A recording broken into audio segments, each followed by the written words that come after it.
Hello, c'est HR, votre chroniqueur. Alors là, je vais vous parler du polar 6 jours. Alors je ne vous cache pas, je fais partie de ceux qui ont apprécié ce film. Naturellement, je vais vous dire pourquoi. Mais avant cela, n'oubliez pas, si vous n'êtes pas abonné, pensez à le faire. Pensez à la petite cloche pour les notifs. Et surtout, pensez à me mettre en commentaire ce que vous avez pensé de ce film, tant sur l'histoire que sur son réalisme. Let's go! Nous sommes seuls, Malik, depuis le début.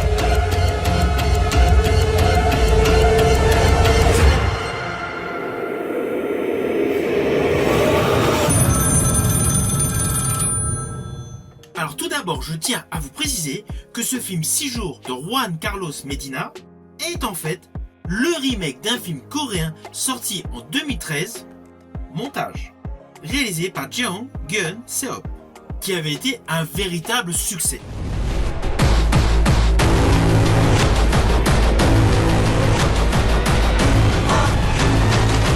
마지막 기회를 주겠습니다. 믿으셔야죠.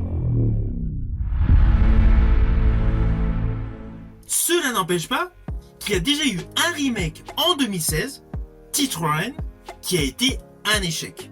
De ce fait, ce film de Juan Carlos Medina est un remake innovant.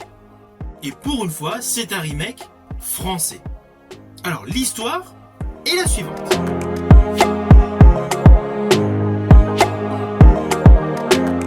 Nous sommes dans le nord de la France en 2005 et nous découvrons l'inspecteur de police Malik, interprété par Sami Bouajila, qui assiste impuissant à la mort d'une enfant suite à un kidnapping. En charge de l'enquête, malheureusement, il échoue. Il ne retrouve jamais le meurtrier.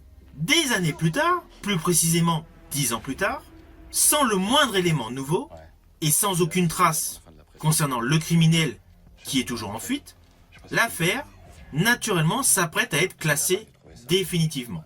Mais tout à coup, de nouveaux faits en lien avec l'affaire se révèlent. Implicitement, l'inspecteur de police Malik débute une course contre la montre, d'où les 6 jours. Alors ne vous inquiétez pas, je n'irai pas plus loin sur les lignes scénaristiques de ce film. Ceci dit, vers la fin de la vidéo, je vous dirai les plans séquences, les petits détails que j'ai préférés. Mais pour l'instant, pas de spoil. Alors en ce qui concerne la réalisation, si vous aimez les films dans le style de Seven, eh bien celui-ci, en termes de réalisme, est dans la même mouvance. Toute l'atmosphère de ce film est poisseuse et angoissante et anxiogène. Alors oui, on va pas se mentir, la ville de Dunkerque n'est pas la ville la plus joyeuse en termes de décor. Je n'ai rien contre la population de Dunkerque, naturellement.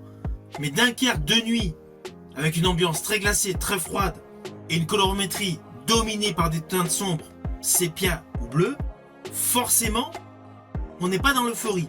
Et justement, cela colle avec l'atmosphère que dégage ce film. Le côté visuel de ce film joue énormément. Mais cela n'empêche pas que le principal atout de ce film est tout simplement l'histoire. L'histoire est solide. Car outre le fait de l'esthétisme très sombre, des vêtements sombres et de la pluie, tous les personnages semblent transcendés par cette affaire judiciaire non résolue. Autant Sami Bouajila est impeccable en flic, totalement meurtri de ne pas avoir résolu l'affaire, autant Julie Gaillet en mère inconsolable et criante de vérité. Ce duo d'acteurs, tandem totalement improbable, se retrouve lié par de la culpabilité, par de la souffrance et surtout la grande question, mais qui a fait le coup, domine ce thriller qui, sous couvert de se dérouler en extérieur, a toute une partie intimiste. Toutes les émotions de ces deux protagonistes sont les axes centraux de ce film où on espère irrémédiablement l'apaisement de la justice. Lorsque vous aurez vu ce film, le constat est là.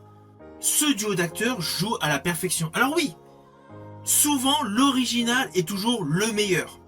Mais là, j'estime que ce film 6 jours fait partie des remakes qui étaient nécessaires.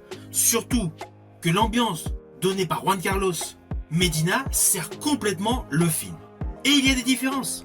Il y a des différences scénaristiques par rapport au premier film. Implicitement, il y a quand même de l'innovation si vous avez vu le premier film. En ce qui me concerne, j'ai apprécié ce film.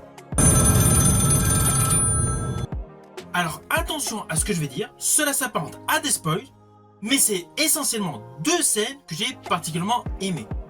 La première scène concerne la découverte de la fameuse rose blanche sur le poteau. Ce plan visuel sur cette rose, qui est magnifique, avec un contraste plutôt ténébreux, je l'ai particulièrement aimé. Et naturellement, la séquence que j'ai préférée de ce film est une séquence qui se déroule vers la fin. Il s'agit d'une discussion entre le policier Malik et un détenu. Cela se déroule dans un parloir. La scène est assez fugace, mais elle démontre parfaitement le talent de ces deux protagonistes. Les deux acteurs qui conversent durant ce moment dévoilent pleinement leur qualité d'acteur qui est excellente. Vous voyez, ce n'était pas des spoils de folie. C'est tout ce qui nous reste. Ça fait 10 ans que je les attends, ces 2 jours. Un mec comme ça, si on veut l'avoir, il faut être inventif, il faut prendre des risques. Nous sommes seuls, Malik, depuis le début.